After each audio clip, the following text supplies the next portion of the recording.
This is Hidden Killers Week in Review. A look back at the most prolific stories of the week. This is continuing coverage of United States versus Sean Diddy Combs from the Hidden Killers podcast and True Crime Today. This last week, in case you missed it, saw a federal judge in Manhattan threatening to kick Sean Diddy Combs out of his own trial because he won't stop nodding at the jury like he's conducting an orchestra. That actually happened 3 days ago. And it's just one surreal moment in what might be the most explosive celebrity trial of our time. Like, we're 4 weeks into Sean Combs' federal trial on sex trafficking and racketeering charges, and the testimony has been absolutely devastating. Judge Aron Subramanian is presiding over a case where prosecutors are arguing that Combs ran a criminal enterprise disguised as a music empire, while his defense team claims this is all about consensual adult relationships gone wrong. The star witness was Cassie Ventura, who took the stand for 4 consecutive days in mid-May. She was 8.5 months pregnant when she testified, and she revealed for the first time that her 2023 civil settlement with Combs was worth $20 million. But the money wasn't the shocking part. Cassie described in excruciating detail what she called freak-offs, allegedly forced sexual encounters with male escorts that Combs would orchestrate and film. She testified these could last for days, that she needed medical treatment afterward for injuries and infections, and that she had to take MDMA just to get through them. Cassie told the jury about specific incidents of violence. The 2016 hotel assault that we all saw on video was just one example. She described being punched in restaurants, having objects thrown at her, and being dragged by her hair. She testified that in 2018, after they'd broken up, Combs allegedly raped her in her Malibu apartment following a dinner. The prosecution showed the jury photographs of her injuries over the years: black eyes, cuts, bruises, a gash on her forehead. But here's what made her testimony particularly powerful. The defense had 400 exhibits ready for cross-examination, text messages where Cassie expressed love for Combs, social media posts showing them together looking happy, evidence of her continued contact with him, even after violent incidents. Defense attorney Anna Estevao spent 2.5 days trying to show that this was a complicated relationship where both people were violent, not a criminal enterprise. She asked Cassie about drug use, about times she'd initiated contact with Combs, about whether she understood the difference between Sean the person and Sean the businessman. The prosecution strategy became clear with their second major witness, Dawn Richard from Danity Kane.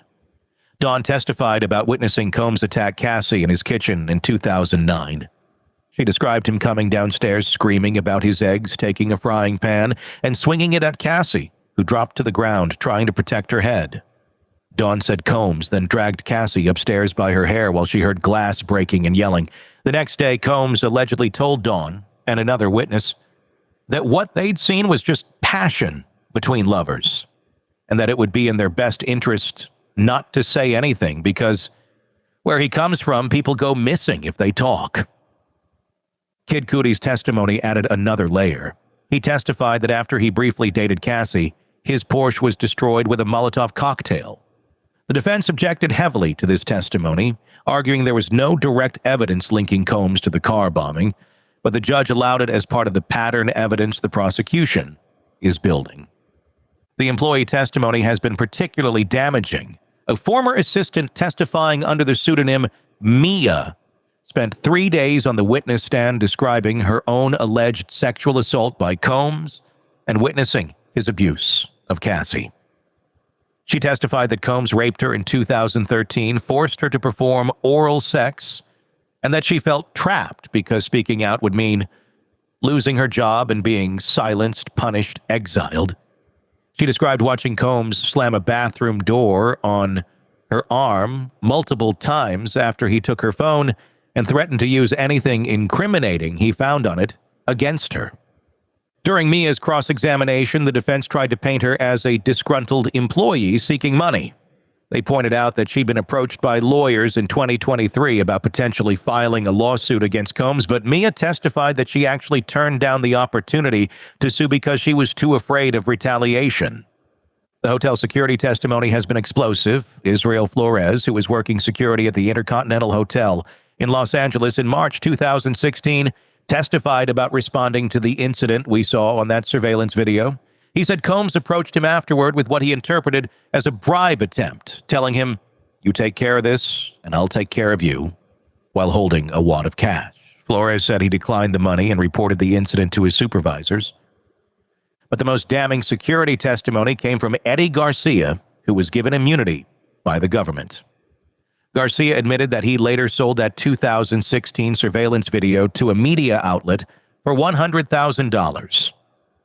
But before he sold it, he testified that representatives for Combs approached him, trying to buy his silence. He described being handed a brown paper bag full of cash as a payment to keep quiet about what he'd witnessed. The financial evidence tells its own story. Derek Ferguson, the former chief financial officer for Bad Boy Records, testified about suspicious transactions, including a $20,000 payment from Cassie's father to Combs that was mysteriously returned the next day. Ferguson also testified about excessive hotel bills for cleanup and damages, and payments to various individuals that prosecutors suggest were escorts or people being paid to stay quiet.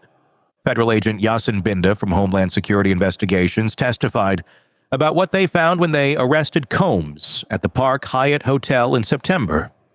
In his room, they discovered multiple bottles of baby oil, illegal drugs hidden under the alias Frank Black, and $9,000 in cash. Binda walked the jury through photographs of the items, explaining how they matched what witnesses had described being used during the alleged freak-offs. The evidence from the raids on Combs' homes is staggering. Over 1,000 bottles of baby oil and lubricant, AR-15 rifles with defaced serial numbers, large quantities of drugs including ketamine, MDMA, cocaine, and mushrooms. Prosecutors have suggested this was all part of the infrastructure needed to carry out the alleged criminal enterprise. Right now, the prosecution's key witness is someone testifying under the pseudonym Jane, who was allegedly in a relationship with Combs from 2020 to 2023. She's describing what she calls hotel nights, which sound remarkably similar to what Cassie described as freak-offs. Jane testified that these encounters happened as recently as August 2024, just weeks before Combs was arrested. She broke down on the witness stand describing an incident that happened on her birthday, when what was supposed to be a makeup trip turned into another forced encounter. She testified that Combs is still paying the rent on her Los Angeles home, highlighting the financial control that prosecutors say was central to the alleged criminal enterprise. Jane's testimony has included audio recordings of Combs threatening her. In one voice note played for the jury, Combs can be heard saying, "I'm about to really disappear on you. I'm not going to be playing these games with you. I can't do this shit with you each time you get upset," Jane responded via text. "You've been making things completely transactional. You've been threatening me any chance you get. This shit is sick." The defense strategy throughout has been to attack the credibility of each witness. They've suggested that people are motivated by money since many have filed civil lawsuits against Combs. They've pointed to drug use by witnesses, suggesting their memories are unreliable. They've tried to show that these were complicated adult relationships where both parties made choices, not criminal enterprises involving coercion and trafficking. But the prosecution keeps bringing witness after witness with similar stories. Mila Morales, a makeup artist, testified about covering bruises on Cassie's body for public appearances. Cassie's mother testified about her daughter's injuries and the fear she lived with. Carrie Morgan, Cassie's former best friend, testified about witnessing the aftermath of violent incidents. The prosecution has also brought in expert witnesses. Dr. Dawn Hughes, a forensic psychologist, testified about the psychological impacts of intimate partner violence and coercive control. George Kaplan, another former executive assistant to Combs, testified about the business operations and how the alleged criminal activity was integrated into legitimate business functions. Deontay Nash, a celebrity stylist who worked with both Combs and Cassie, testified about witnessing violence. He described an incident where he had to physically intervene, jumping on Combs' back to stop him from beating Cassie. Nash also testified that Combs threatened to send sex tapes of Cassie to her parents' workplaces to get them fired, which goes directly to the prosecution's argument about using the recordings for coercion and control. The courtroom drama has been intense beyond just the testimony. There have been multiple disruptions from the gallery, including a woman who had to be escorted out for screaming, "Diddy, these motherfuckers," laughing at you during proceedings. The judge has had to deal with media outlets revealing the true identity of witnesses testifying under pseudonyms, creating security concerns. Judge Subramanian has shown increasing frustration with Combs' behavior in court. Beyond the nodding at jurors, there have been incidents where Combs has been observed making gestures or attempting to communicate with family members in the gallery in ways that the judge has deemed inappropriate. The threat to remove him from his own trial is extraordinary and shows just how seriously the judge is taking courtroom decorum. The prosecution is building toward a RICO conviction, which requires proving that Combs led a criminal enterprise. They're arguing that he used his legitimate businesses, including Bad Boy Records and other Combs companies, to facilitate crimes including sex trafficking, forced labor, kidnapping, arson, bribery, and obstruction of justice. The RICO framework allows them to bring in evidence spanning decades because they're arguing it's all part of one continuing criminal conspiracy. As we head into the trial's second month, the prosecution still has more witnesses to call. We're expecting to hear from additional hotel employees who can testify about preparing rooms for alleged freak-offs, more federal agents who can discuss digital evidence found on seized devices, and potentially additional victims who haven't yet been identified publicly.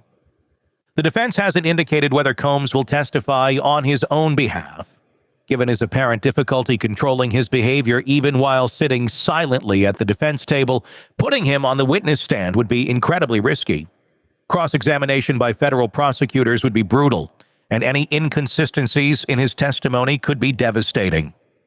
If convicted on all charges, Combs faces a minimum of 15 years in prison with the possibility of life behind bars. The sex trafficking charges alone carry a 15-year minimum sentence, and the racketeering charge can result in life imprisonment. At 55 years old, even the minimum sentence would likely mean he dies in prison. But this trial is about more than one man's fate.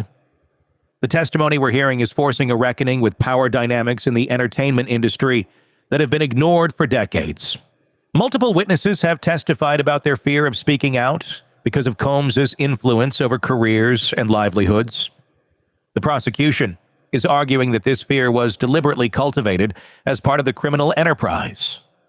The case continues, with Jane's testimony expected to conclude early next week, followed by additional prosecution witnesses.